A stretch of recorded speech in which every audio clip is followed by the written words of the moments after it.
%100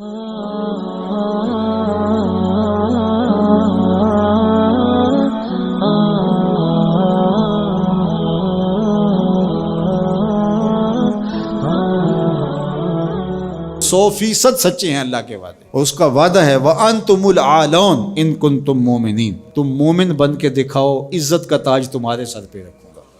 یہ وعدہ ہے اللہ کا۔ ہم کب مومن بن کے دکھایا ہے کہ ہم واقعی اس تقاضے پہ پورے اترے جو ہماری شریعت نے ہم سے کیا؟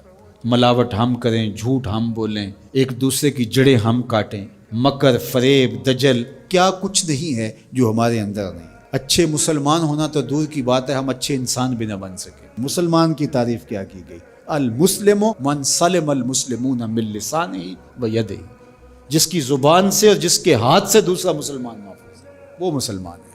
اور ہم دیکھیں کہ جہاں ہمارا بس چلے تو ہم کاٹ کے نہیں رکھ دیتے، ہم کیسے مسلمان؟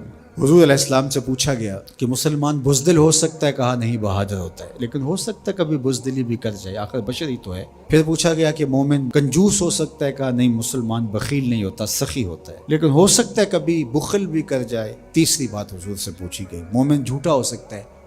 حضور فرمایا جھوٹا نہیں ہو سکتا۔ یہ طے شدہ بات ہے، یہ پکی اور دو ٹوک اور سیدھی بات ہے کہ مومن ہو اور جھوٹا ہو، یہ نہیں ہو سکتا۔ اب ذرا میں اور آپ اپنے اندر اتر کے دیکھیں، آج بہانے بنائے۔ تاجر کہتا ہے جھوٹ نہ بولے تو سودا ہی نہیں بکتا، یہ جاپان بیچ رہا ہے بغیر جھوٹ کے، تم کیوں نہیں بیچ سکتے؟ تم نے خیانت کی ہے، تم نے مال 2 نمبر بنایا، اس لیے تمہیں جھوٹ بولنا پڑ رہا ہے۔ تم نے بنیاد ہی اچھی نہیں رکھی، پوری دنیا کے سودے سچ بول کے بک رہے ہیں، تمہیں جھوٹ کیوں بولنا پڑتا ہے؟ تو جو جہاں بیٹھا ہے وہ لوٹنے بیٹھا ہے۔ جب میں کہتا ہوں الہی میرا احوال دیکھ، حکم ہوتا ہے اپنا نامہ اعمال دیکھ۔ اگر کافر آج دنیاوی شان و شوکت حاصل کر گئے تو دیکھو کہ انہوں نے محنت کی، اور تم جب ہاتھ پہ ہاتھ دھر کے بیٹھ جاؤ گے تو پھر اللہ کا ضابطہ یہ نہیں ہے کہ وہ محنت کرنے والوں کو محروم رکھے اور نکموں کو نواز دے۔ تنے مردہ سے بیزار ہے حق، تنے مردہ سے بیزار ہے حق، خدائے زندہ زندوں کا خدا ہے۔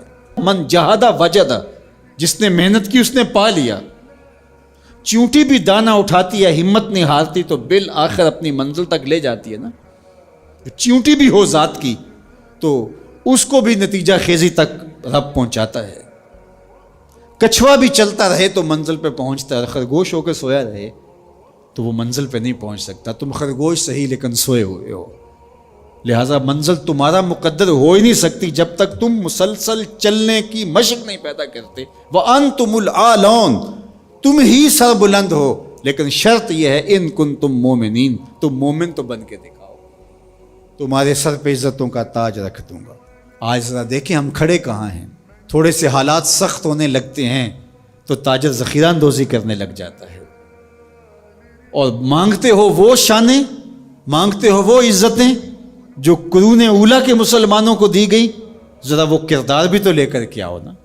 تم تو ذخیرہ اندوزی کرنے بیٹھ گئے کہ زیادہ سے زیادہ پیسے کما لیں اور غریبوں کا خون بھی نچوڑ لیں۔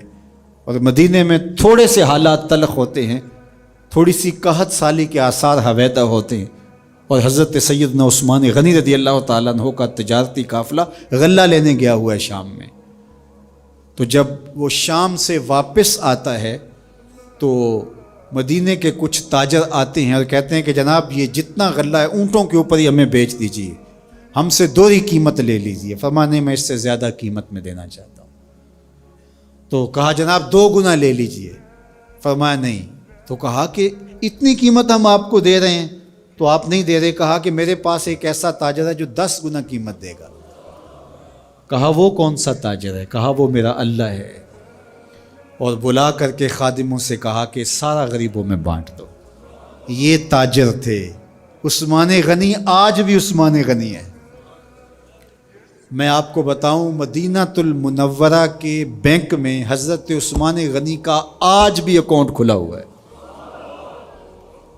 1450 سال بیت گئے، ان کا اکاؤنٹ آج بھی چل رہا ہے۔ بیر عثمان جو مزرعہ عثمان ہے، جس میں وہ بیر عثمان تھا جو خرید کے وقف کیا تھا، وہ آج بھی وقف ہے، اور وہ کسی کے نام نہیں ہے، وہ حضرت عثمان غنی کے نام ہے۔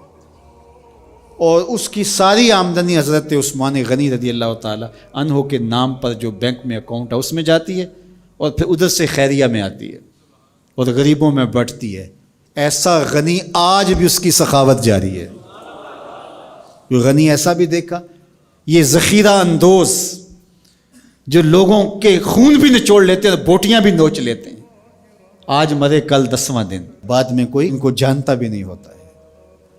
تو ذخیرہ اندوز لوگوں کی یوں بوٹیاں نوچے گا اور خون نچوڑے گا اور کہے گا کہ اللہ کی رحمت نازل ہمارے اوپر کیوں نہیں ہوتی. تو کس طرح تمہارے اوپر رحمت نازل ہوگی؟ اس کا وعدہ ہے اور اس کے سچے وعدے ہیں. وَأَنْتُمُ الْأَعْلَوْنَ، تم ہی سر بلند ہو. ان کنتم مومنین، اگر تم مومنانہ زندگی بسر کرو تو دیکھو عزتوں کا تاج تمہارے سر پہ ہم کیسے